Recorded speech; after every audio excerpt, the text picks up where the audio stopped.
आज की ये जो प्रेस वार्ता हम करने जा रहे हैं, ये कुछ स्थानीय मुद्दे जो आज हमारे यहाँ से एक कांग्रेस के जो प्रत्याशी थे जो आज भागकर भाजपा में चले गए हैं, वो कुछ स्थानीय मुद्दे भी यहाँ पे उठा रहे हैं और कुछ प्रश्न भी और कुछ उन्होंने आपत्तिजनक टिप्पणियाँ भी उन्होंने हमारे मुख्यमंत्री पे करी हैं। तो उस विषय पे ये प्रेस कॉन्फ्रेंस हम करने जा रहे हैं।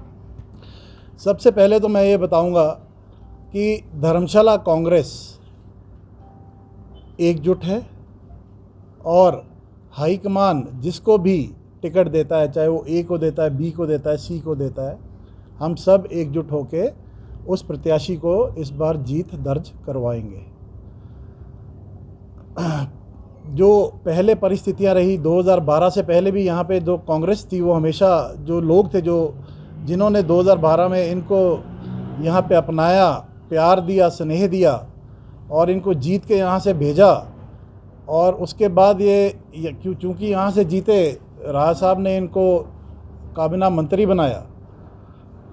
इतना प्यार स्नेह जो पुराने कांग्रेस के लोग थे, इनको दिया, इनको मान सम्मान दिया और ये उसके बाद लगातार उसी कांग्रेस को ख़त्म करते आए।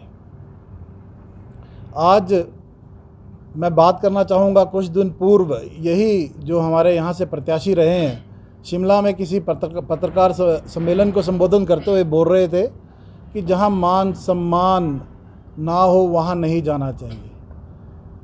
ये मान सम्मान की बात उन्हें तब याद नहीं आई जब ये धर्मशाला के लोग जो इनके दरवाजे पे जाके अपना काम करवाने के लिए जाते थे, तब वो दरवाज़ा बंद रहता था, जब वो गेट उनका कभी खुलता नहीं था। फ़ोन पे अगर वो संपर्क करना चाहे कोई तो फ़ोन पर वो उपलब्ध नहीं रहते थे।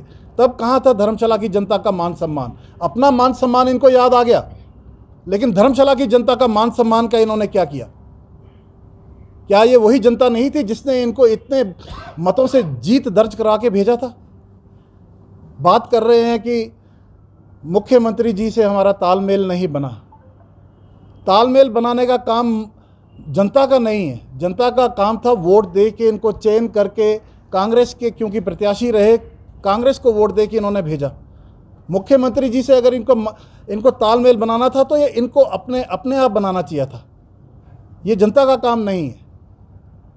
अगर ये मुख्यमंत्री जी से तालमेल नहीं बना पाए कहीं, तो ये कहीं ना कहीं इनकी अपनी गलती है।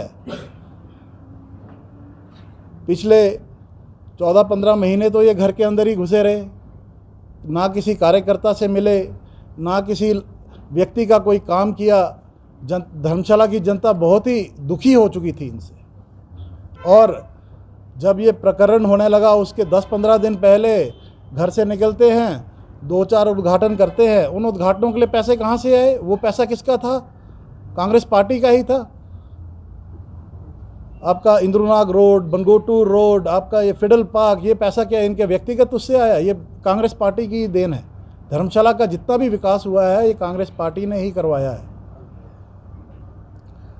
आगे चलते हुए मैं एक और मुद्दे पे बात करना चाहूँगा। सेंट्रल यूनिवर्सिटी का विषय अब ये उठा रहे हैं।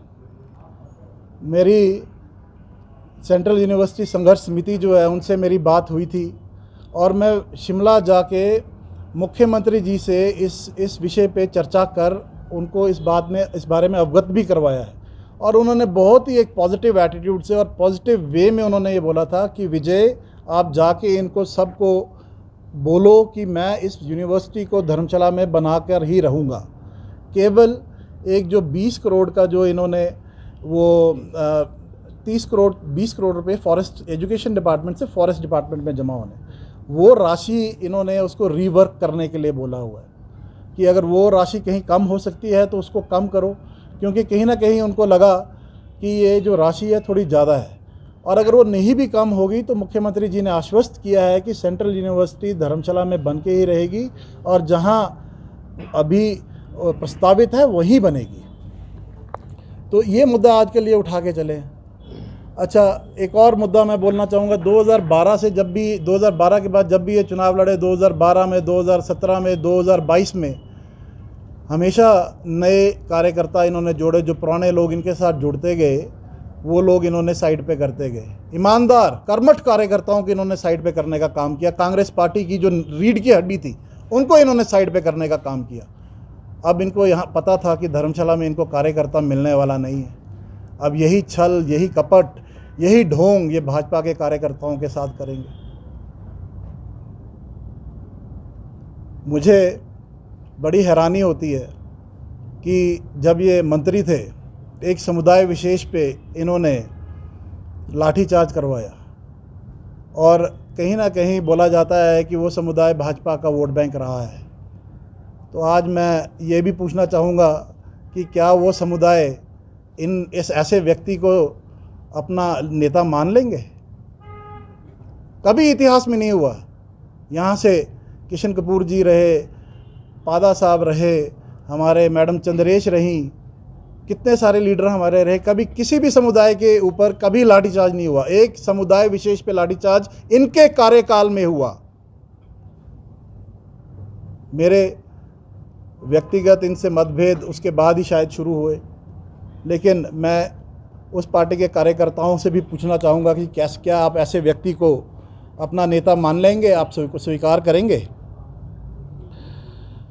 और जहाँ तक बात करें, जब अभी जो 15 महीने का इनका यहाँ पे टेन्योर रहा, जो यानी कि जब ये यहाँ पे एमएलए थे, यहाँ पे अगर आप पीडब्ल्यूडी, आईपीएच, नगर निगम में कहीं बात करें तो इन्होंने बाहरी व्यक्तियों को ही तरजीह दी।